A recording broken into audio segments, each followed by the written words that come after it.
July 9th of 2003 in the conference room at KCCI Television in Des Moines, and we're visiting with Dave Busiek, who is the news director at KCCI TV Channel 13 and Channel 8. Oh Lord, well, nothing like getting it wrong right from the beginning. We'll make the excuse that that's where your career started. We'll get back to okay. that. And Dave, it's a delight to have a chance Thank to you. sit down with you and talk about Pleasure. your career and your experience. I'm going to start at the beginning, and you've just told me that you were a St. Louis kid who wound up at the University of Missouri, which happens to be one of the finest journalism schools in the world. And some would say the and finest. the rest of the story is. Yeah, I grew up in St. Louis, always loved radio, loved to write, and Missouri was nearby. Went to school there, started there, not really knowing what I wanted to do. And I just said, you know, I like all this stuff. I like electronic gadgets. I know I can write. Let me give this a shot, you know, and if it doesn't work out, it doesn't work out. So you come out of school and you try something else. But I got in. I guess it worked out. I absolutely loved it. When you were at Missouri after they had initiated that distinguished broadcast news sequence that they have down there, and were a participant in that, I assume. Yes, this was right after Watergate, so they were really getting flooded with applicants. They had way more people who wanted in than they could possibly take, so it was saying something just to be able to get in. And then they tried to really, kind of like the first year of law school, wash people out that first year, which is your junior year. You don't get into journalism school until you're a junior at Missouri. And so they made it very tough with just a ton of work, and a lot of students did wash out. And Rod Gillette was running the program at that time. Yeah, that's one of the really neat connections I've always had in my career, that Rod Gillette, who grew up in West Des Moines, Iowa, went to the University of Iowa and worked at WHO Radio. Then when he joined academia, he went to Missouri. He was my mentor, just a funny, wise, terrific guy. We became very good friends. And built one of the great programs for education in the field of electronic journalism. He really did. This is a job that you learn by doing. You can learn a lot of things in the classroom, but you just have to learn through hands-on experience. And Missouri had people that understood that. You know, I always said at the time that this was a time in the 70s after Watergate and Vietnam when any institution was distrusted to a large measure, certainly by someone my age at the time. But I came through Missouri just absolutely higher than a kite on that place because they taught us right. I felt like I could come out of there and with minor modifications go to work in any newsroom in America and fit in. What's that? Practical learning. Very much practical learning, doing stories that aired in real newscasts, you know, 2 to 3 times a week in either television or radio, with lots of practice in a non-pressure situation before you get to the on-air position. Right. And so Dave Busiek graduates from Missouri and is in the job market. Yes, there's a lot of pressure. Never been to Iowa. Yeah, there was a lot of pressure on everybody to get a job, go anywhere. And I remember there was a radio news opening at a very small station in Mexico, Missouri, and I thought, oh my God, I really didn't see myself ending up in Mexico. But I was a big city boy, and you know, Columbia had seemed pretty small to me. And so a friend who graduated with me had been up at WHO Radio interviewing for a job that he ended up not being able to take because his fiance got a job in the New York area a couple of hours before he did. So they checked by phone and they decided to go to New York. He came back and told me about the job. I called Bob Wilbanks, the news director at WHO Radio. The next day he said, come on up. I drove up the next day. I had never been in Iowa in my life. Came up Highway 63 in Missouri, Highway 5 through Centerville and Albia.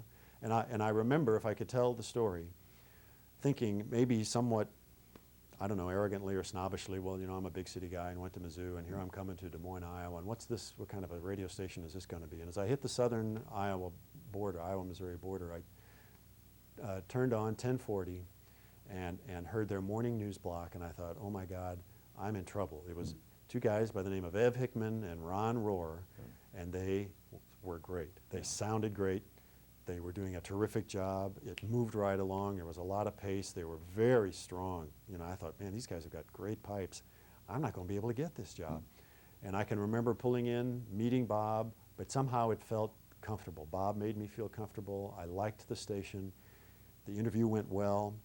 He hired me on the spot that afternoon. That doesn't happen very much anymore. No. Usually you come in, you do an interview, and you find out weeks later whether you made it or whether you didn't. Time frame is 1976, June of 76. 76. Yeah, right after graduation. And you were hired then on the radio news staff. By that time, the two stations were separated. Totally separate. Right. Bob was had radio moved out of news. TV. He was radio news director only. Yeah. There were 12 full-time employees and a couple of part-timers in that radio In the newsroom radio at the time. newsroom. Yeah. Yeah. Not many stations can say that today. Which had been started back in 1935 by a guy named H.R. Gross, who was succeeded by a guy named Jack Shelley. And and that's part of the, so you really stepped into the arena of a legacy there, didn't you? Completely unknowingly. I had no idea. I mean, it was a neat connection that Rod Gillette, my mentor at Missouri, had worked there. And he had told me about this Jack Shelley guy, of course, and I'd always heard that he was this legend. And then I came up here, and he was, of course, at Iowa State at the time. But one of my duties was to anchor a Saturday morning newscast. So I'd get up and at 4:10 a.m. start dubbing off those Pye Chamberlain and Walter Rogers voicers from UPI Radio and AP, and barely awake, probably having 2 hours of sleep. And one of the components of the Saturday morning newscast was something called Hometown News, which Jack Shelley would read through small town newspapers and find interesting tidbits. And he'd put this 5-minute thing together. And of course I loved it because it filled 5 minutes out of this 2 hours that I had to do every Saturday morning. And I literally was running most mornings on caffeine and Suzy Q's and whatever else I could cram into my bloodstream. But I'd hear the voice, and I'd hear this. He doesn't sound like a legend. He's kind of got this high voice. But then I'd listen to the color in the voice and how he used it, and I just learned to love it. And there was humor, and he could communicate so much. And of course, I knew nothing really about Jack's history and what he had done. And it took me many years, as you know, when you're young, you're stupid in many ways. Yeah.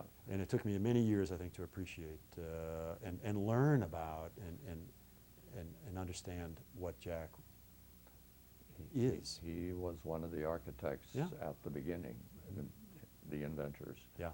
And he and I have always had a great friendship and close relationship, so it was wonderful to get to know him over the years and to learn more about him. So how long did you work in that WHO news operation? I was there for 3 years. I did I started out as reporting. Then after about 9 months, the afternoon drive block came open. That was 2.5 hours from 4 to 6:30. And that was the old wheel format. And boy, you read fast and loud. You got through as much copy as you possibly could.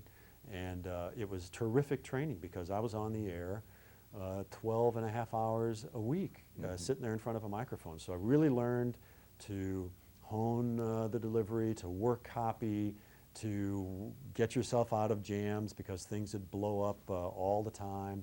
There were the bloopers galore, but it was terrific training. It was all the radio you could eat. Didn't pay a lot, but we were on the air a lot, and it was neat because in the winter the sun would go down and my dad could drive home from the grocery store in St. Louis where he worked his whole life and listened to his son. There's on that 50,000 watt voice. Yep. And so that was neat, and you knew you were covering the whole state. And Iowa it's an acquired taste. I mean, I felt like a fish out of water here the first year, and it takes a couple of years for things to start to click before you get it and you get into the into the culture and what it's like here. And God, you I were love still it here. doing real radio news at that point. We really were. We had there were 12 full-time people. We generated stories. We listened. There were. The radio news was intensely competitive in this market.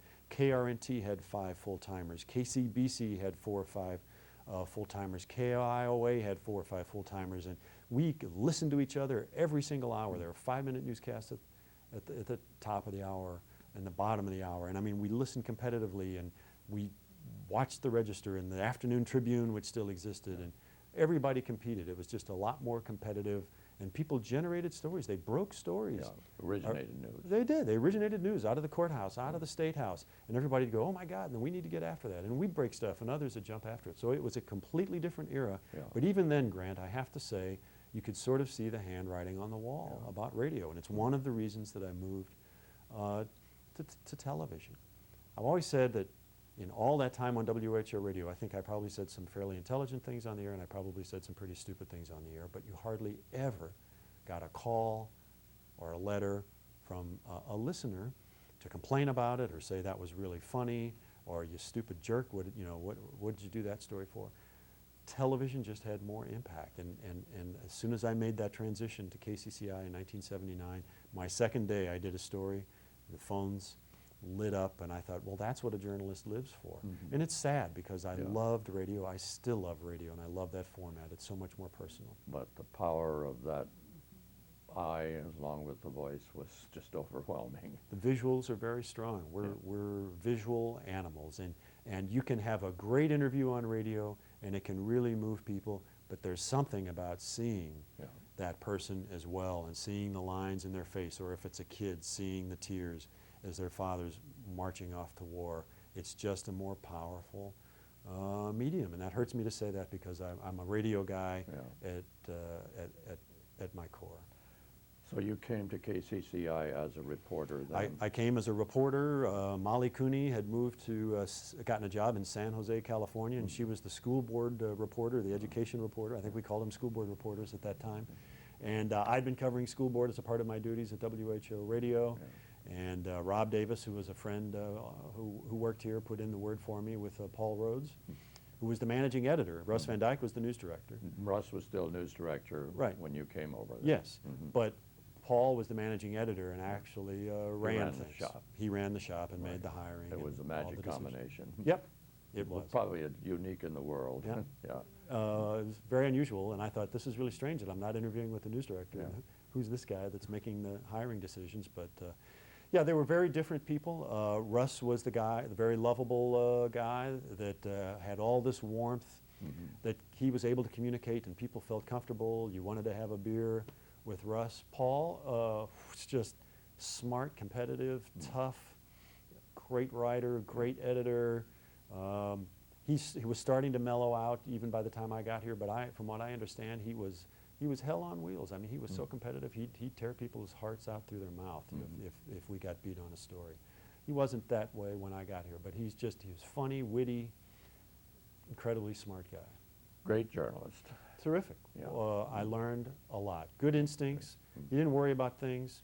He'd say, what do you got? You'd explain it. He'd ask you a question or two, make up his mind, and he'd move on. It's either a story or it's not a story. No sweat. So as you came into a television shop at a time when the process for doing television news was pretty well developed, and it wasn't a formula, but I mean, it was a pretty well established system. Yes, it was. I mean, it was, a lot of it was radio with pictures. We did a lot of government coverage. I mean, things have changed a lot, I think, since those days when I started in 1979. And I think it's gotten for the better, although we sometimes don't do as much government coverage as we probably should. But I think there were a lot of dull stories done up at the legislature, you know, that if we had it to do over again, we probably wouldn't. But this was a shop of really good storytellers. We didn't have producers. We didn't have newscast producers in those days. We didn't really have producers here until about the mid-'80s. The anchors, Paul and Russ, produced those newscasts. Produced the newscast. Yeah, and that meant, as you wrote your story as a reporter, you'd write your story on the script pack on the big old manual typewriter. You'd throw it into the bin on Paul or Russ's desk, and sometime an hour and a half before news time, he'd grab them and, like a deck of cards, start to go, well, I guess I'll lead with this, and I guess I'll put that second, and you'd walk out with the stack, and you'd split it, and you'd do the newscast. That was producing the newscast. So the world has changed an awful lot. But I will say this was always a reporter-driven shop, particularly since we didn't have producers, and really other stations did by that time. So the reporters drove it, and there were great storytellers here, including Kevin Cooney, who's one of the best feature and hard news reporters I've ever known. As important as Van Dyke's personality was in the competitive situation, what you just told me is that this was fundamentally a content-driven news operation. Oh, very much so. I mean, this was the most capital J journalism organization that you could ever imagine. Wasn't a whole lot of foolishness, not a whole lot of ad-libbing and talking on the set. It was the straight up hard news guys in town. Seemed to me that the other guys would sort of try new stuff more often. We were not the innovators, you know, and that probably was not good. But they were the other guys were always throwing stuff up on the wall and seeing what would stick. Some of it would, some of it would fall to the floor.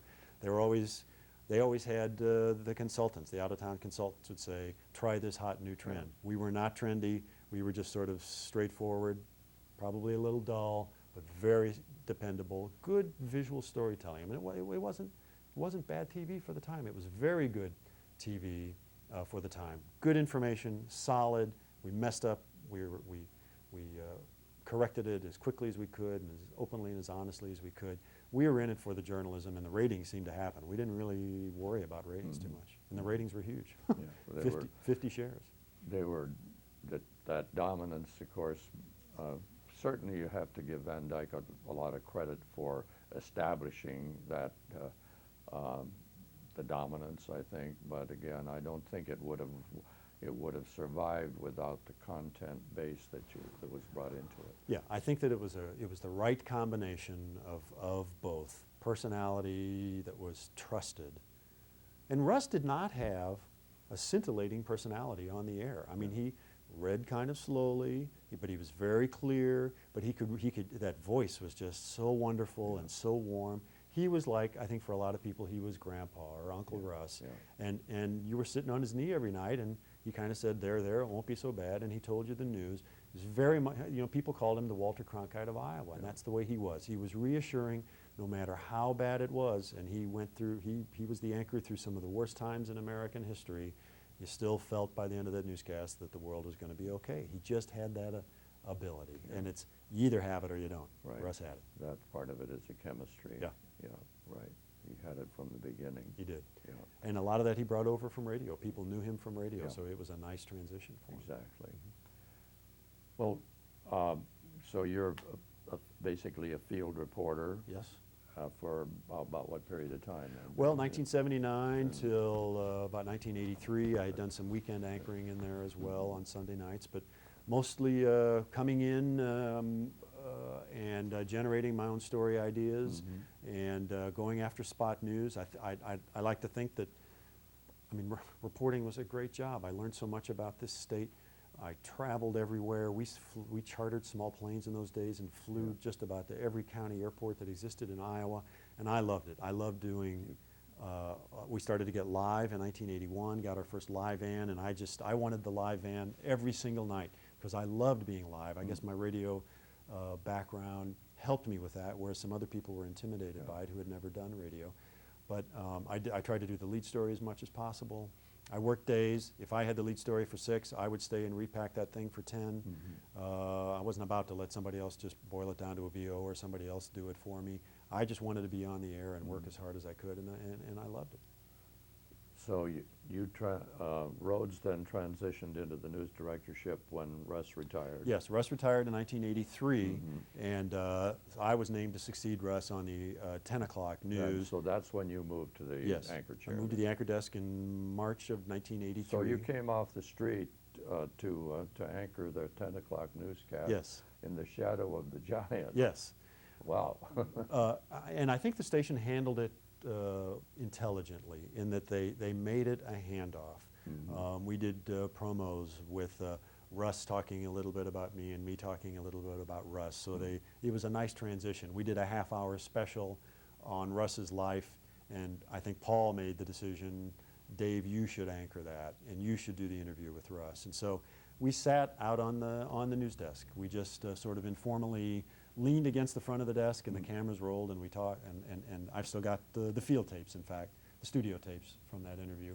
And we just talked about Russ and his career, and so I think it was kind of a natural transition. It's always tough to fill in for somebody like that, but Kevin Cooney was the co-anchor. He worked hard to help me with the transition, and it went fine. Was I the best anchor that ever lived? I don't think so. I mean, I think I was okay. But I was basically a reporter. Kevin has more of that chemistry that Russ had. And so it worked fine for about 8 years, but America was changing and TV was changing, and the days of having two male anchors, I think were side by side, were coming to an end. Yeah. And so you co-anchored with with Kevin. With Kevin through 1988. Connie McBurney, another icon doing the weather. Pete Taylor, now sadly deceased earlier this year, doing sports. And it was a great combination, terrific pros. I mean, I could not believe the difference when you sat out there with guys like Cooney and Taylor and McBurney, how good they could make you look. And I've always said that's my mark of a good anchor, is do they make the people around them look better than they really are? And they always made me look better than I really was. And Connie did the weather. Connie did the weather, not a meteorologist. That was before the meteorology days, but she was a weather personality, and she was huge, absolutely huge, smart, funny, witty, dry, down to earth, didn't jump over the desk and grab the viewer by the lapel. In fact, she had the quietest voice. I always remember that she would, her delivery was kind of like this, and she had the most beautiful voice, but she never pushed it, never had volume. She knew how to be on air and how to use it. She was terrific. She could make your head spin. You'd throw a line at her, and man, she'd slap you back with a comeback so fast you just go, whoa! She was a lot of fun to anchor with. She was on my side. Pete was over on Kevin's side, and Pete was also very good. So that's when this combination then continued for 8 years? Yes, till 1988, and then about the middle of the year, middle of 1988, Paul was wanting to get out from underneath the management responsibilities. He'd been doing it since the 60s. He didn't get the title of news director until 1983, but he'd been doing it for a long time. So the decision was made that he would continue as news director until January 1 of 1990. I would take over as assistant news director with the goal that then I would transition into the news director's job January 1 of 1990. So for a year and a half, I was assistant news director, but in many ways ran the shop, just as Paul had done, but he was there as a safety net underneath me. He stayed on the air until 1993, anchoring the 6 o'clock. But Paul had always done the 6 o'clock. Paul had always done the 6. All the way through. All the way through. Russ had done the 10. I don't think they even substituted for each other on that newscast. Somebody else always did, but it was Paul at 6 and Russ at 10, and ne'er the twain shall meet. And so Dave gets the full responsibility for this news operation, and in the beginning of the decade, the beginning of the decade, the very first day, and of course Paul was still here, so I was able to make my mistakes, and boy, I did. You know, there's nothing in being a reporter or an anchor that trains you to be a news director. When you think about it, I mean, the qualities of being a reporter are you talk real fast, you're kind of a salesman, you talk people into talking to you, you don't take guff off of anybody, you make up your mind quick and you move on. Those are terrible qualities in being somebody's boss, because suddenly you have to sit there and listen. Well, of course you have to do that as a reporter, but you have to really listen, you have to let people vent. You have to really be a lot more forward thinking, strategic planning. Frankly, I think I was terrible to start. I made some really bad mistakes. I think everybody that I know who transitions from the newsroom into the news director's office is terrible. Had no management experience. None. Nobody taught it. No personnel training and budgets. Well, yeah. I mean, and I took that really seriously. I mean, I'd always balanced my checkbook, and by God, I wanted to fly this budget in under budget every year, and largely did that. But it was more the personnel stuff that was really hard. That's the really tricky part of it. The really hard part for me. I could deal with viewers and complaints. I could manage up just fine. I could communicate. I could handle all the communication stuff with all the other staff members. But that personnel stuff, you know, when you walk in the morning and they're standing there outside your door and they've got a huge problem, and this person's mad at this person, if you don't do something about it, we're all going to quit, I'm exaggerating, but I mean, it's just, people get so upset, and people sitting in your office and crying sometimes. They're so wrought up about some issues, men and women sitting there. I didn't know how to do that. I never sat there in an office and had an employee cry because they're so frustrated over something. And So you learn and you make mistakes. And I made mistakes. I was too tough, I think, at the beginning. Didn't listen very well. Made decisions by the seat of my pants that I probably should have thought of longer. But there's no way to do it but learn. Yeah. Luckily, no one died. Yeah. Well, again, and personnel management in television, any part of it is probably as difficult as it is in any business, but television news especially, there's just so many forces working there. There's a lot of pressure. Part of it is because this business attracts a very different kind of person. Yeah. You know, the big tough reporter is out there on the front line throwing tough questions at the governor or the senator. Probably is the guy that's got the thinnest skin of anybody that you'll ever see. People get attracted to this business because it gives them feedback and gratification, and there's really some pretty fragile egos in this business, and so that makes it tough, right. And they get all puffed up. But when you add in ratings and financial pressures, and you know, the biggest change that I've seen in my time in news management is the move to publicly traded companies. Yeah. KCCI was a privately held company, and you had good years and you had leaner years, and so the owners would take a little less money that year. You know, and they'd say, you know, cut down on this, cut down on that. Now everyone is responsible to Wall Street, and it's very important to keep that stock price up. So it's just gotten so big, and we're part of such a huge conglomeration now. Not just KCCI is part of Hearst Argyle today as we tape this. Who knows what will happen in the future? But most stations are now part of large media empires with publicly traded stock that everybody's looking at every single minute. And so that's put an awful lot of pressure on news departments that frankly shouldn't be there. Right, exactly. Well, that's a very large subject. Maybe we can come back to that as we go. Who was managing here at the time you came, Dave? I'm wondering who the station manager was. Station manager was a guy by the name of Nolan Quam, who was from Story County, right up north of Ames. Grew up on a farm, and Nolan had come up through the sales ranks. Very competitive, tough, big guy. Athletic, could be a little intimidating, but could raise his voice. Liked to talk about Big Mo. That was momentum. You got to get Big Mo on your side. So I don't know if that was his football background or exactly what. You know, I'm going to change that. Actually, it was Bill Hippie was the general manager when I started, and then shortly afterwards, Nolan Quam took over. But Bill Hippie. So Dillon preceded Hippie. Yes, Bob Dillon preceded Hippie. I did not know him, but Bill Hippie was the general manager for the first couple of years. So I have to correct that. And Bill. I mean, both Dillon and Hippie were, I think, just giants in this business who ran this place. This has always been a fairly lean place from a budget standpoint. The owners, we've never had a lot of fat on the budget here to begin with, and those guys ran it as a pretty lean, mean machine, but not as lean as my days at WHO. That was a lean operation over there, very lean.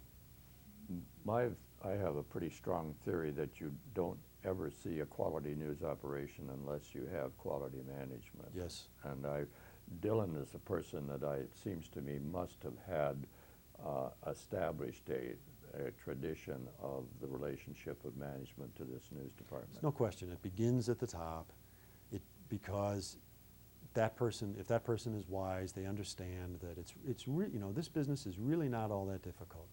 It's the right people, the right equipment, some promotion to get a little bit of attention, some razzle-dazzle for yourself, and that's it, and work hard. But a lot of owners mess it up in a horrible way for a fairly simple formula.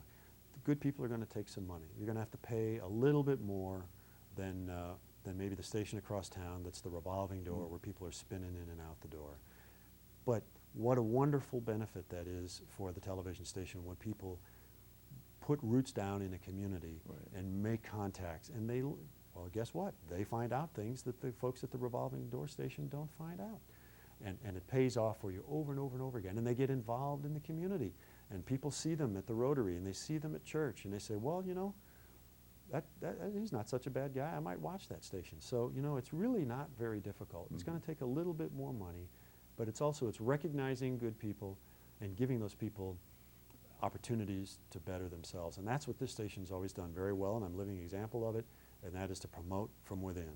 Find good people, give them reasons to stay, and give them advancement opportunities. And KCCI has always done that, I think, better than other stations I'm aware of. Right, and I would think I had a fairly healthy respect for the independence of the news gathering process. No question about it. I mean, this is a special, it's a business, but it's a special business, and in all my time here, the general managers have been very strong and understood that what they have to sell every night is credibility.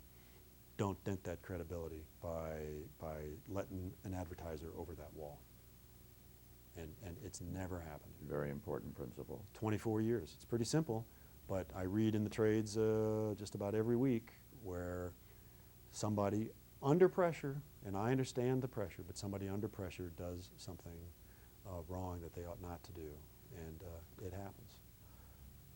Well, while we're on this theme, let's go back to something you were talking about before, and that is this media ownership concentration and the Telecom Act of '96 and the tidal wave of station purchases that set off. And this station has not been immune from Nope. that process. It was owned under the KRNT call letters by the Coles organization. Well, the Des Moines Register even before that. Yeah. But so there have been, what, 3 ownership changes then from... Well, how much gray hair do I have? And I can tell you, it's like counting the rings on a tree, yeah. because every time we're sold, I get more gray hair. Yeah, Yeah, you went from really from the Register and / Coles, and that was in 1974 that they split because the Supreme Court was saying that they did not want cross ownership. Right. So Coles owned it from '74 to I'm going to have to think about this. Sometime in the early '80s. Right. Then we went to H&C Communications out of Houston, again a private company. Then in '93 we were sold to Pulitzer, which had just gone public. Mm-hmm. The whole company had gone public. They owned the St. Louis Post-Dispatch. So we became a group of 9 stations, which seemed huge to us at the time. Yeah. Then in '9, we were sold to Hearst Argyle, which is also publicly traded. Now we have 27 stations. Mm-hmm. And so there's been a lot of change, but luckily they have not changed a lot of the personnel at the station. I don't know if it'd be interesting to you or not. I could sure talk about the transition from H&C to Pulitzer in '93 when the station... I'm very interested, and from this standpoint, I mean, this process has literally destroyed the news credibility of good news operations all across the country. It has. And it did not happen here. Well, it almost happened here. Yeah. And that was near the end of H&C's reign here in the early '90s. They really were cashing out all of their stations. It wasn't only us. They had 5 stations, and they messed up every single one of them, including great stations like KPRC in Houston and KSAT in San Antonio. Mm-hmm. No capital budget for 3 years. No ability to move or add newscasts, even though the competition was doing so.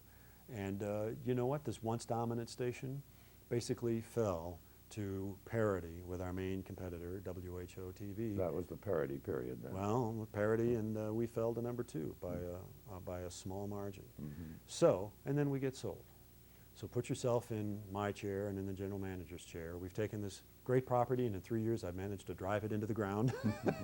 And, you know, frustrated, feeling like you're fighting with one hand tied behind your back, but not really knowing what you could do about it because we weren't given the resources. Right. So Pulitzer came in, did some research, said, you know, by all rights, we'd be well within our rights to blow you guys up and bring in our own team, but let's see what you can do. And they did research, and they found out, well, by God, you guys need a radar because the competition's beating you up, and they've got a radar. And we kind of went, really? Thanks for letting us know that. Mm-hmm. And you know, of course, we've been screaming for a radar for 4 years. And you guys need this, and you need to get a couple anchor people in here and pay them a little more money. And we're going, okay. And so off we ran. And you know, it was a sleeping giant. We'd slipped to number 2 by a small margin, But again, it just speaks to what the point you were making, and that is ownership and leadership at the top. They said, we want to win. We don't want to be number 2. We don't even want to be a close number 1. We want to completely dominate, and we're going to do that through news, and we're going to do it by investing in news, and we're going to take and we're going to see how far we can take it. And so they gave us that little jolt of electricity and juice to get moving, and we took the ball and ran with it, and totally remade the television station, and the ratings just took off. Now, it was not a terribly sick television station, but it was sure limping along. Well, that is not having lived in the Des Moines market. I had the, so there was a real in this case the second ownership change was sort of a rescue mission then. Yep. For what did actually happen to a lot of other stations around the That's true. country. And HNC had been good owners. They just went about the process of selling in a very bad way. And it was a generational thing. Kids come along, and they don't want news directors whining, I need new cameras in Des Moines. They just wanted their money. And I understand that, but they went about it in a bad way. But I mean, all you have to do, you talk about the Communications Act of 1996, all you have to do is look at what's happened in radio in my career. And if I can be allowed to be critical, I'll please do. On my time. it's a crime what's happened to radio news. It's a shadow of its former self. There's no original reporting that's done. There's a news presence, and that's it. They've got people reading news, but it's coming off the wires. It's coming from a news conference. They might find their way to a spot news story. And I'm not speaking out of school. I've talked about this publicly before. In some big cities in America, there still is one, maybe very good radio station that's doing some original reporting. But it's money-driven, and radio news has been virtually destroyed. There aren't many jobs left. I don't know. I think it would be tough for somebody to decide to go into radio news. So now here we are with this most recent action by the FCC in 2003. And what's that going to mean for television? Well, I think the economics are different enough for television because, a lot of television stations, the news department generates a lot of the revenue. At least 50%. 50% is probably a good round number.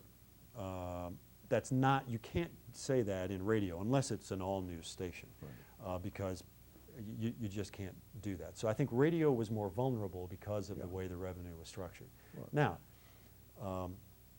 can some of that happen in television? Can there be economies and efficiencies of scale that are going to hurt your ability to cover news? It's probably going to happen. It is happening at a lot of companies. It has happened at a lot of stations that you know about. And granted, it just takes people on the street. This isn't that tough. But you have to have an army of people when all hell is breaking loose to get out there and cover those stories that people still care about in their community from 6 different ways. You've got to have it. You can't have 1 or 2 kid reporters who are also shooting and trying to report and set up the live van. The journalism's going to suffer, and it does. And it does, and it has. It has. And but again, the magic of this place is that and then from the transition from Pulitzer to your current ownership, they apparently have given you the kind of resources that you needed to maintain your quality. Well, we had very good years with Pulitzer. We remade the television station. Just became one of the most dominant television stations in America. Again, Paul Rhodes said, "I'll never see a 50 share again," because there's so many more stations now, so much more competition with cable and satellite. In May of 2002, our Sunday night 10 o'clock newscast had a 26.49. Pretty darn close. So,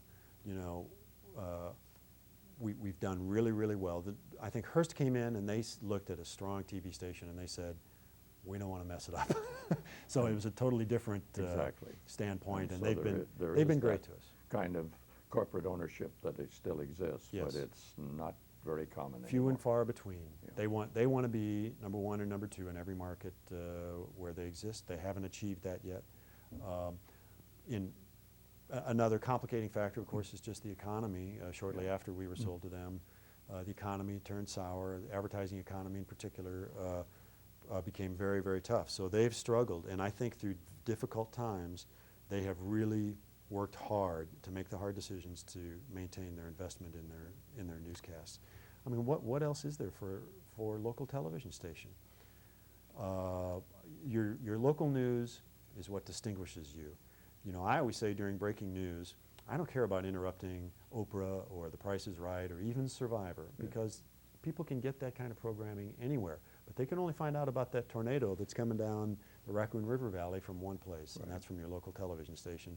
And I want to be the one that people think about when they see the clouds get dark or they hear the tornado sirens go off. And as the news director, you can't be that one unless you've got staff that's qualified to go out and do that. That's right. And a general manager who backs me. Yeah. On this morning we're talking about, we had storms in this area, and from 5:45 to 6:30, my weather guy was on the air with radar. Our newscasters never hit the air. We didn't have one commercial. We lost something like 45 commercials. My phone isn't rung because we needed to be on the air with information that affected people's lives today. And So, that's the reputation this station has. yeah, Right. that anybody in the newsroom has the ability to get on the air anytime they want, for as long as they want. We make the call, and that's what it's all about. And part of the boost that Pulitzer gave you was this machine that you had coveted, which was not a Mickey Mouse radar, Right. but a genuine Doppler radar. Well, we had no locally owned radar, not even a Mickey Mouse, and we were competing against a Mickey Mouse across town. So we had been using the National Weather Service radar and trying to co-opt it as our own. But the guy who became our chief meteorologist, John McLaughlin's a very smart guy, and we got the very first Barron high-power Doppler radar to come off the market in the mid-90s. We were the first to install, first one to do street-level mapping in the entire country. And we put it in right before the May book in 95 or 96. Within 2 days, we were just getting hammered with storms, and you couldn't have asked for a better thing. And it just absolutely took off. Timing is everything. I'll take credit for coming up with the name Super Doppler, which a lot of people turned up their nose at the time and made all kinds of fun about it, but darned if it didn't stick in people's brains as being memorable. And but not only that, but it was a quantum improvement. We did a lot of things. Pulitzer allowed us to do a lot of things. We added a bureau in Ames. No one had ever had a bureau in Ames before. It was right at the time when WOI was being sold by Iowa State to private ownership, and they were pulling out of Ames and moving to Des Moines. And I thought, what a great opportunity to go up there. It's the second largest city in this market. Let's go up there and take advantage of this and see if we can grab some of those viewers. Well, we grabbed about 75% of them because they were mad at WI for selling, at Iowa State for selling.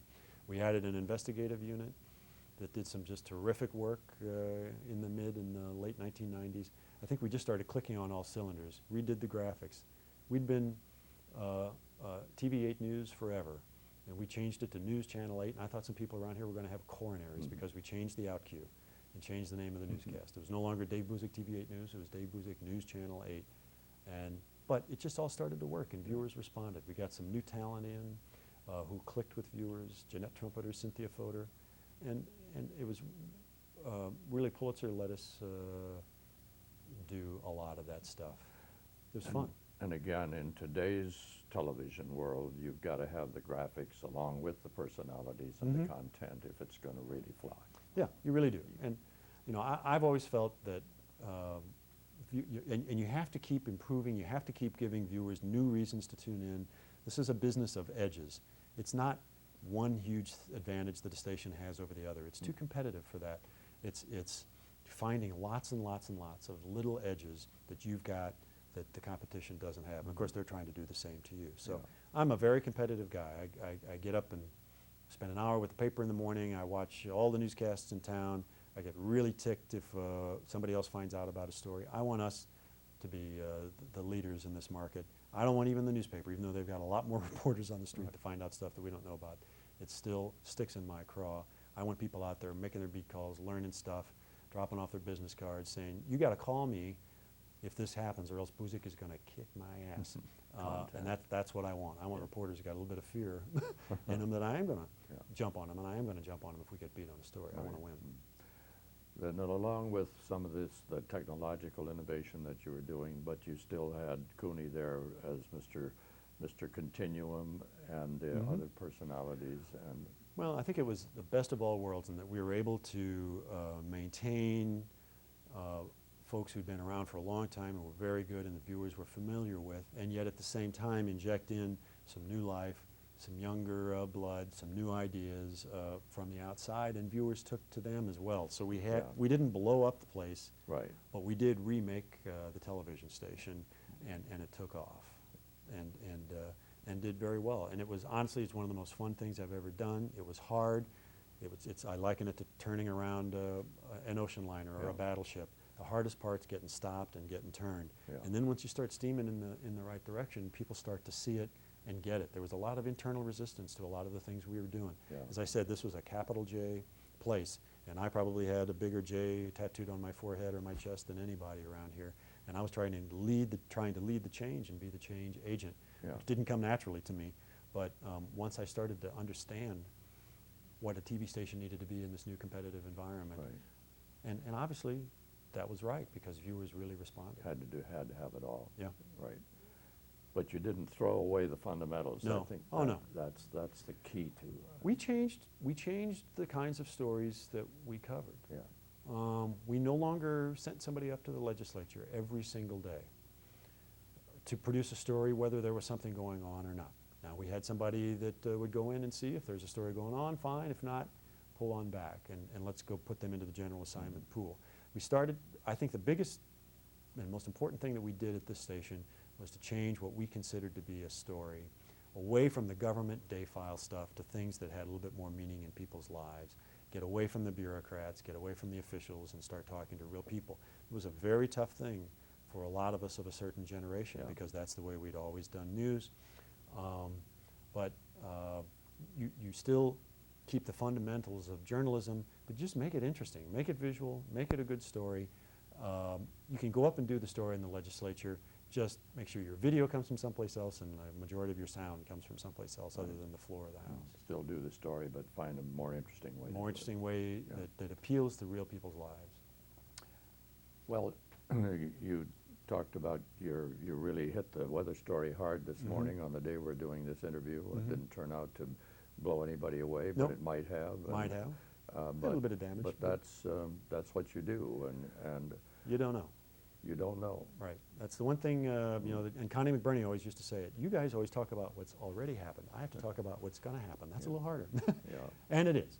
And despite all the tools and all that, you still don't know what Mother Nature's going to do. As we sit here and tape this today, we're on the 10-year anniversary of the floods of '93. Going through my mind. One of the most amazing experiences that I've ever been through, but it's one of those times when you're running on adrenaline and sugar, and you're basically living here. We brought in 3 meals a day, catered, and people lived here, and they had issues in their own lives to deal with at their own homes. But viewers really were hanging on every word. 93 floods. The 93 floods. They needed information on how to survive, how to do fundamental things like get a drink of water, how to cook a meal, how to flush the toilet. Nobody knew how to do that, and it was up to the media in this town to train people and pass the information on to them in English and in Spanish on how to protect their families. And it was an exhausting but an exhilarating story to be on at that time because you knew you were really helping people. Well, and it started out as again, there was a disruption of fundamental services, electric power. It started with 8 inches of rain in the Raccoon River Valley northwest of Des Moines that washed downstream, and the Raccoon and the Des Moines rivers meet in downtown Des Moines, and it swamped the Des Moines waterworks, came over the levees. Nobody ever thought the river would get that high, and they had to shut the plant down because it's a big electronic plant with pumps and everything. They had to shut it down or somebody was going to get electrocuted. So for 11 days, this city had no water, not a drop of water. Downtown Des Moines was cleaned out. They cordoned the place off because the fire department wouldn't let people go up in buildings with no water in the sprinkler systems. Downtown Des Moines closed for 2 weeks. Commercials on the television station just vanished. 5 power substations were out. There was no electricity in a large part of the city for 3 days.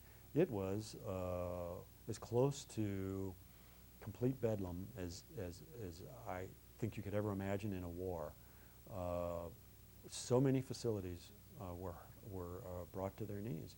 And so it really took government leaders and the media to pull together and to bring everybody in this community together, set up water lines. People were walking blocks with jugs of water to go stand in line and get water and come back and boil it. And they learned how to do the power flush with a bucket of rainwater. And by God, there was plenty of rainwater around, and it just kept pouring.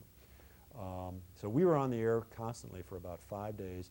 And just when we were about ready to fall over and drop from exhaustion, and when we heard from the White House that President Clinton's coming to town. So, so he spent the day here, and so we had to do multiple locations live with him. And Dan Rather and Peter Jennings and Tom Brokaw were all broadcasting live from Fluor Drive that week. And whenever the network people are in town, you know, they've got demands on your time. And every station in America was calling for tape. And I mean, there was more work than you could possibly do. Right. And you just had to stay focused on covering. There were twice daily news conferences that you covered live. So many stories and so many different places you didn't know how to tell them.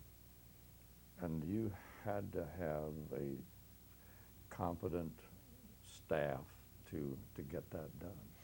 And Yes. you called in everybody else, I'm sure, to Yeah, I mean, help. well, the salespeople weren't doing anything because there were no Right, but commercials they being could answer sold. the phones. They could answer the phones. They could help out with errands. They Right. could do lots of different things. But the journalists still had to cover the story. It still takes journalists to cover the story, Right.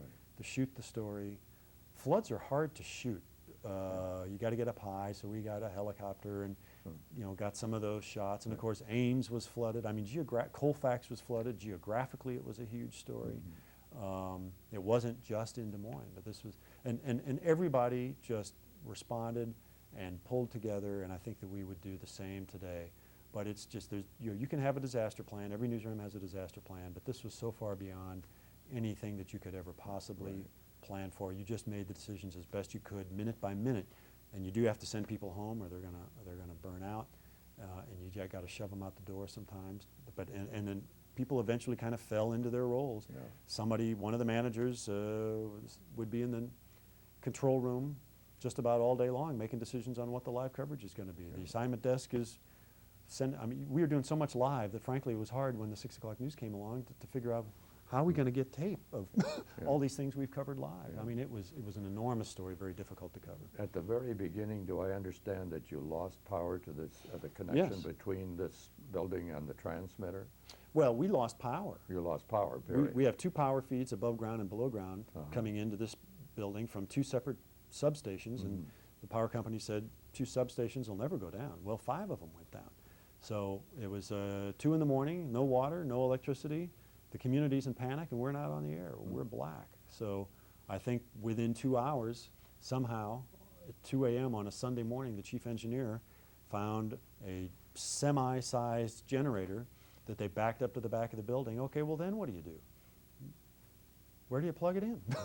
You don't just go stick it into an AC socket somewhere. They had to tear apart the breaker box on the back of the building and figure out how to wire this thing in, and then it was limited power, so there was no air. So we had fans, we had a few lights for the studio, we had to run the newsroom computers and the technical area, and that's about it. So we were on by, I think, 4 in the morning. By that time, the entire town was awake because everyone was calling everybody saying, don't drink the water, or try and fill up your bathtub so at least you've got some water that you can boil, and the rumors were rampant. And we got on the air and stayed on the air. We did not have well, I'll tell you what we did. We did have power at our transmitter site, so even before we got the studio on, we put a live van right at this corner, right behind you, which we knew we could get a signal to our transmitter site at Alleman. And Kevin Cooney stood out there in the rain with a light on him, on a light stand. So you fed the transmitter from a live van. From a live van. That was the first thing you did. That's the first thing we did. Yeah. And that was part of the disaster plan. Somebody said, the van can hit the transmitter from this hill. And so that's where he stood, and he tried to roll. He'd been out gathering tape, so we tried to roll some tape from the van, which we did do. But it was Kevin standing in the rain with a single headlight on a pole that got us through the first couple hours of that morning. Yeah. Well, that's the late night. That was like midnight, midnight on. And then we were on the air, and he somehow got into the studio at some point when we got it working, and his wife Molly came in, and we had crews out on the street, and I mean, things were just blowing up all over. Levees were breaking, whole parts of town were flooding. business districts flooding. It was enormous. So you just call everybody and say, get in, and we'll figure out what you're going to do once you get here.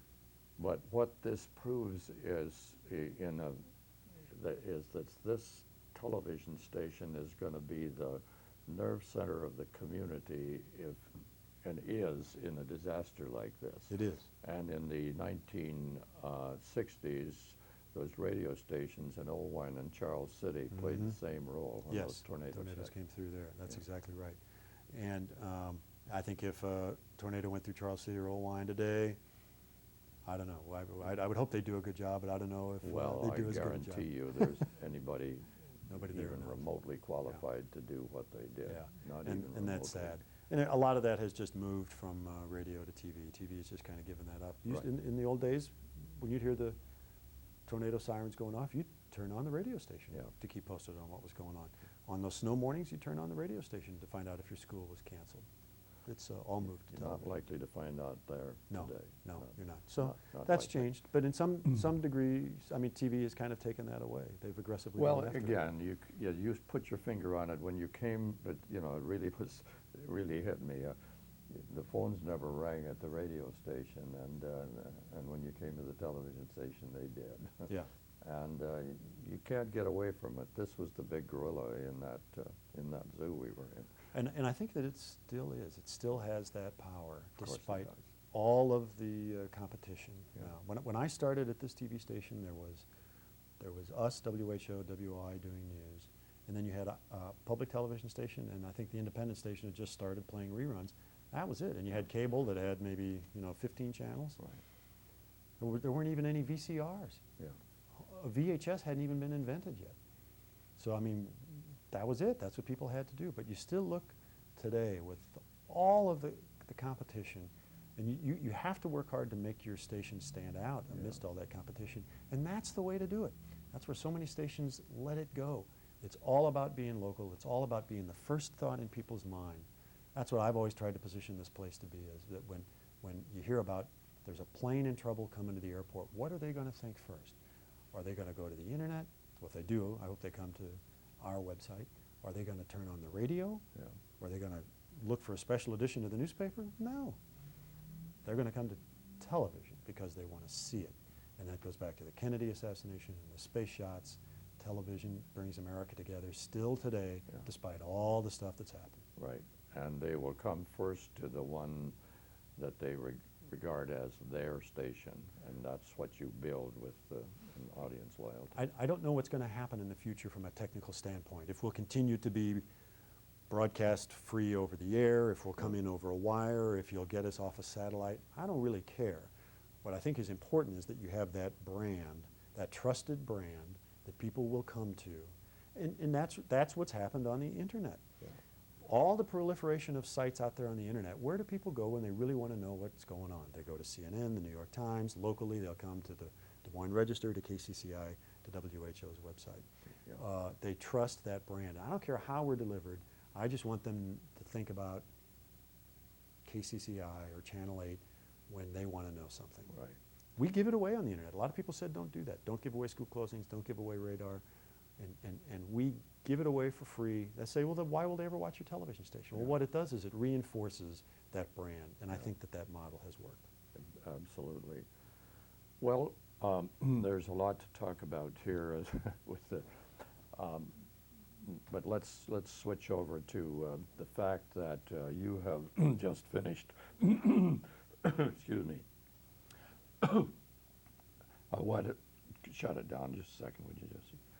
Let's talk about the fact that you were the 6th Iowan to head an organization called the Radio Television News Directors Association, beginning with the name Shelley, Van Dyke, Cheverton, I think sequentially, Roberts, and Busiek. Yeah. And I doubt there's any other state that Probably not. can boast that. I just think it's important, again, and that makes 3 of those, well, two of you 3 of you from Des Moines, and 2 from KCCI, and 3 from WMT, as a matter of fact. Yeah, interesting. Which is the other radio giant in this whole scenario. Yeah. You got involved with RTNDA early on, Dave? Yeah, early. I became news director in 1990, and in 1992 I was asked to join the board to fill in a vacancy, and then I ran as the regional representative for Iowa, Missouri, Kansas, and Nebraska. And I had attended RTNDA's convention since 1988, so I'd really only been a member for about 4 years when I joined the board. And it's just been one of the most fulfilling things that I've ever done. The back of my mind always knew about Van Dyke being chair, and I knew about Shelley being chair, and it was a tough decision for me whether to run for that, because it's a real serious time commitment. It's a 3-year time commitment. You spend the first year planning the national convention, then as chair-elect, then you're the chair for a year, and then you're past chair for a year, which includes chairing the foundation. So I knew that that was going to be tough, but I'd been on the board long enough, about 1999, 2000, that I either ran or it was time for me to get off. And so the stars lined up here at the station and in my personal life that allowed me to run and do it. And it's just, being on the board even was just a terrific experience because of all the wonderful people that I've met, the places I've been able to go, the issues I've been able to address that I care about in journalism in this country. And in case there's someone who doesn't understand it as this is played back, this is the professional organization that represents broadcast journalism. That's correct. There's really no other. And you know, the name has tended to throw people over the years, and maybe we need to change that they think it's only an organization of news directors, and of course that is its core. But we are the organization that represents radio and television journalists, and there's none other. When the outside world wants to find out what we're thinking, wants to gain access to us, they come to our world through RTNDA. We're it. And the organization made a pretty significant change in structure before your chairmanship, moving the office to Washington and creating a full-time paid staff position, which it called president. Yes, the elected person had been president up until a certain point, and then the elected person became chairman, and the staff director was the president. But you know, so much of RTNDA's history comes from right here in Iowa through a guy like Jack Shelley, who was really one of the founders of the organization. Right. The archives of RTNDA are housed in the University of Iowa in Iowa City, and you can go back and see boxes and boxes and boxes of letters written by the founders of this organization trying to get members, talking about issues. Jack Shelley's name is on an awful lot of those memos, typed memos, and Jack signed them. So it's been a real neat connection between Iowa and RTNDA. But yeah, the organization started out as a bunch of, you know, it initially was just radio news directors, then became radio television news directors, and they met in a small hotel for their annual convention, and it just got bigger and bigger and bigger, and people said, you know, we ought to be doing some lobbying in Congress, we ought to become more of a national voice, and so the office was acquired, and a staff was hired, and then the foundation was formed, which does a lot of the educational work of the organization, and a separate foundation board. So it really has grown throughout the years, and is now a name that I think just has an awful lot of value in Washington as well as in newsrooms around America. We do, you know, fighting for so many important things, educating journalists on so many important things. You know, a lot of we talked earlier about not having any opportunities to train as a manager. Well, that's what RTNDA does now. It takes your basic reporter and helps them become a better news director and make that transition. And that's one of the things I've really been excited about, because I'm living proof that, man, I needed help, and RTNDA gave me that help. So I've enjoyed being associated with the organization. But there have been some very, very significant, tough issues that go pretty much to the heart of Washington, because that's where federal regulation originates, and journalism, journalistic integrity and independence has been challenged in a lot of ways, where RTNDA has gone to bat. We have. You know, I think we've tried to provide leadership in that area. We've, in the past few years, created a code of ethics. We worked very hard on that, taking in a lot of input both within our organization and from outside of our organization, and then to disseminate this. And, you know, in all a code of ethics, and in a lot of ways, a code of ethics is dangerous. Because lawyers can throw it in your face and say, see how you messed up on this story. You can't have hard and fast rules when it comes to a story. Every story is different, and you have to make your mind up the best you can based on what you know about that story at the time. But we've at least tried to say, here's the standard that the majority of time you should be aiming for. An issue like cameras in federal courts, which is one of my pet issues, that as we speak here today, we still do not have cameras in federal courts, and it's beyond me, and I won't go into it. But it's just beyond me why it can work so well at the state level. Iowa's been doing it for more than 20 years without a problem, and why we can't watch important stuff that happens in our nation's federal courts is just insane. That's how Americans find out about what's going on in the world. RTDNA has worked diligently to try to get legislation moved through Congress, to work on the judicial conference. So far, to no avail, but it'll happen someday. Right. I hope.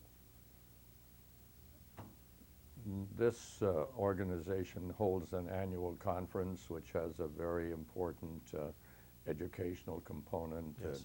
It's been a great opportunity for those of us to come in out of the hustings and come together and not just blow smoke, but also do some learning. And, that conference was on your watch in the year 2001, and on the 11th day thereof, you had already convened that international meeting, and was it Nashville? Nashville, yes. Actually, the convention was to start on the 12th of September, but a lot of us were there for pre-convention meetings, and we were having our board meeting. And of course, that was the year that I had spent planning the educational component of that convention, working very hard on it. And it's just such a thrill to walk into the Opryland convention complex and see it all coming together, and the signs going up, and the rooms coming together, and the exhibition coming together.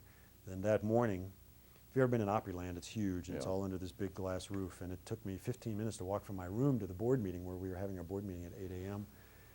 And so it was 9/11, and as I walked into the boardroom, I saw some very long faces on people. And what's going on? Well, haven't you heard? It had happened in my walkover from the hotel room. I'd had the morning news on, and that a plane had crashed into the World Trade Tower, and we don't know what's happened, if it's an accident. And I said, well, is the weather bad? What happened?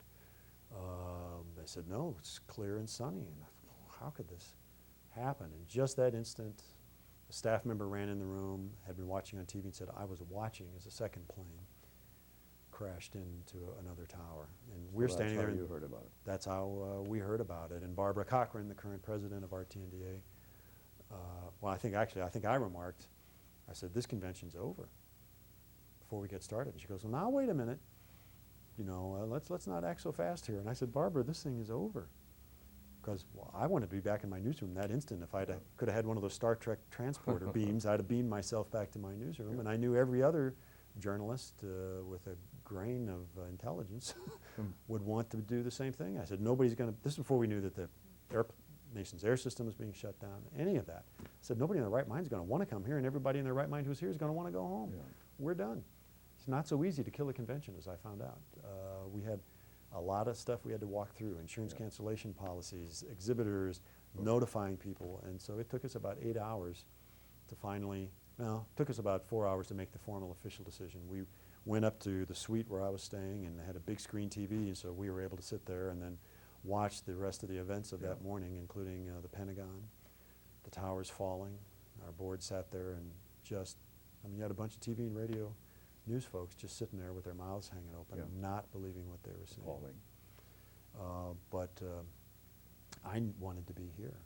Barbara said, you're not leaving, are you? And I said, watch me. I got to go. You got to clean up this convention. I got to be back in my newsroom. So another news director and I, we grabbed a rental car. She was a Denver news director, and she said they weren't letting rental cars go out unless it was a local rental. And she said, oh, I just need it for a few hours. And so we took that car, and we raced back. Took 12 hours from Nashville to Des Moines, and I was back in the newsroom at 8 a.m. The next day on September 12th, when the convention was supposed to be starting. But it was obviously a horrible event that happened, but it was an extremely painful thing to have to kill that convention. We lost so so much in the way of momentum and Yeah.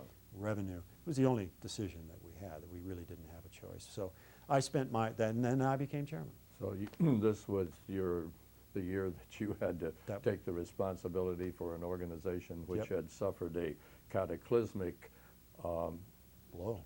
Yeah. corollary to the 9/11 experience. We had a whole slate of candidates who weren't elected. We had people to give awards to. We had no revenue. And we had people demanding refunds. What are we going to do? Luckily, we'd had a cancellation policy that did pay off for us, but it was a lot of work to put it all together and figure out things. That's what saved us. Or we'd have had significant, serious financial problems without that insurance cancellation policy, the convention cancellation policy. But, you know, and our board spread out around the country, so we had to do everything by conference call and email, and it just took, you know, it wasn't the cruise that I signed up for. That, No, you've heard that phrase, but it just required stepping up and leading, and that was a time when you could do a little bit of listening, but you just had to make a lot of fast decisions. And so I'd give board members and staff members a little bit of listening, and I'd say, this is what we're going to do. We have to do this. And in a way, it was a good time to get things done because people gave you some slack and said, well, all right, you know, I'm not going to argue the fine points. Let's just get it moving in one direction.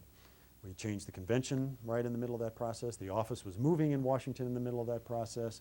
We were having budget issues before the convention came along. So there was just a lot of incredibly hard work to do, and somehow we got through it. We did move the convention then from a fall schedule to the next spring in conjunction with NAB. And so all of a sudden we made that decision in January of 2002. We had 3 months to put a convention together, and we'd always done that in a year's time before. Didn't know if we could do it. We did it. So I just really applaud everybody. It was an exhilarating, exhausting time. But again, you were in the position where the buck stopped and had to lead the charge.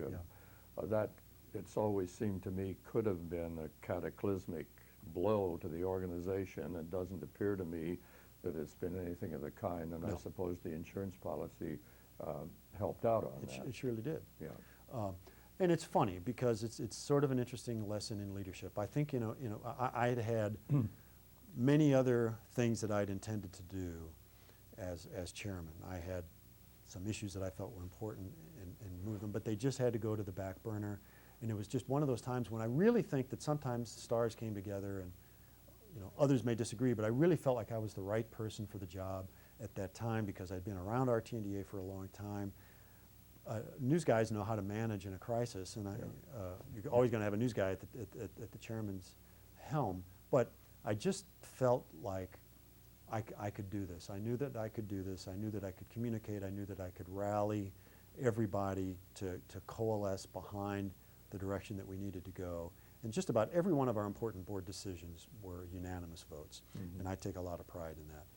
We argued and yelled and screamed, but when the rubber hit the road and we needed to move forward, the board coalesced, and we voted unanimously on all of the tough decisions. So it was an exciting time. I didn't get to do the things that I wanted to do, but you had to do something that was much more pressing. Yeah, and sometimes that's the nature of leadership. Well, again, you have to give credit to your ownership. You had to have quite a lot of slack in order to keep this place running, and with your responsibilities, and have that on your shoulders too. They've been tremendously supportive, never questioned the time that I've spent on RTDNA matters, and it's been a lot. It's been a lot of travel. There's a lot of time sitting down there in the office on the phone. That'll be coming to an end here by April of next year in 2004, and in a way I'm ready for that to come to an end. But they've been tremendously supportive, as has my family. But it's also been a great opportunity for me personally, because I've worked here at the station for 24 years and been in this market for 27 years, to be able to stretch and grow in ways that I could never have dreamed that I'd be able to do, and just meet some terrific people and have some fabulous friendships. But it's helped me be a better manager too, and I think the station has gained that out of it. Right. You also find yourself in a pretty unique historical position in the organization as probably at least one of only two people who have really served 2 terms as president. Well, it ended up because we moved the convention. We ended up I ended up doing about 20 months as chairman of RTDNA, which was again not the cruise that I signed up for, but it was either that or you shortened the terms to 7 months, and it seemed to make more sense to lengthen them out, to have that continuity to get us through this difficult period, and the membership agreed with that. And we had to change our constitution, our bylaws, to let that happen on a one-time basis. So it took a membership vote, and they gave us the confidence, they had the confidence in us to do that. But again, it was so, you know, the 3 years is going to end up being closer to 4 years, but that's okay.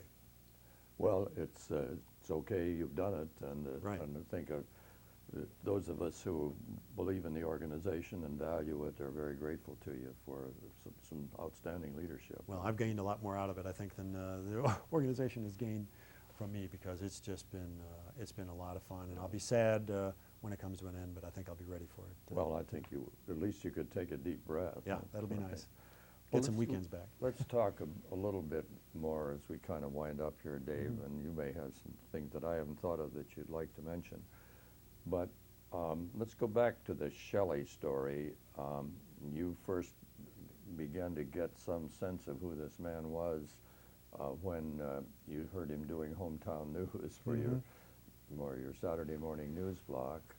And then as you were around here for a while, I'm sure you began to enlarge on that. And then I believe at some point you discovered that you were colleagues in your alma mater. Yes, Jack went to Missouri in 1931 or 1932 is when he started down there, because he wanted to go to journalism school. So here's this kid from central Iowa who found his way all the way down there.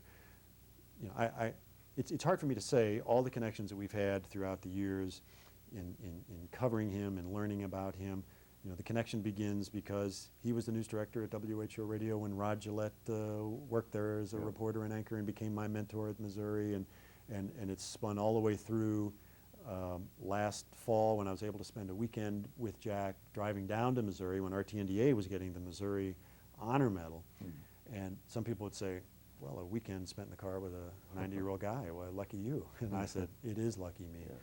And first of all, I couldn't get a word in edgewise. All it's 5 hours to drive to Columbia, and the guy never shut up. He just is sharp as a tack. I'm only kidding when I say that. We had a wonderful conversation. I thought he might take a nap here, and then not Jack. He talked current events, great stories from the past, over and over and over again. And you know, what I like to say is, you know, I've worked here for 27 years, and I've got a story or two to tell. But every time I tell a story, he could top it over and over and over again.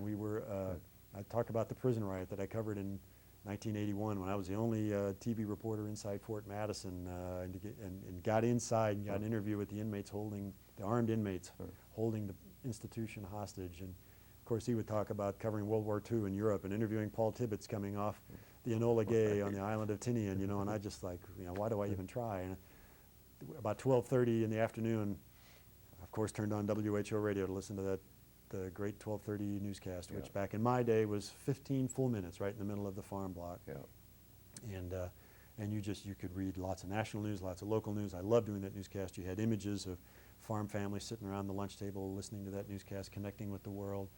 And I didn't get to anchor it very often. I couldn't wrest it away from Bob Wilbanks. He loved doing it too. So I said to Jack, I commented as I was driving, boy, I always loved that newscast. Did you ever do that newscast? And he goes, oh, 25 years. 25 years it was his newscast, you know. And it was just like, I should have known that. Why did I even open that door? And my final story was driving down the crowded two-lane Highway 63 in northern Missouri. I was griping because I was stuck behind a truck or something like that. And I said, God, I can't stand having to drive two-lane highways in this day and age. And he said, of course, when I started driving down to University of Missouri, this was a one-lane highway. And I said, what?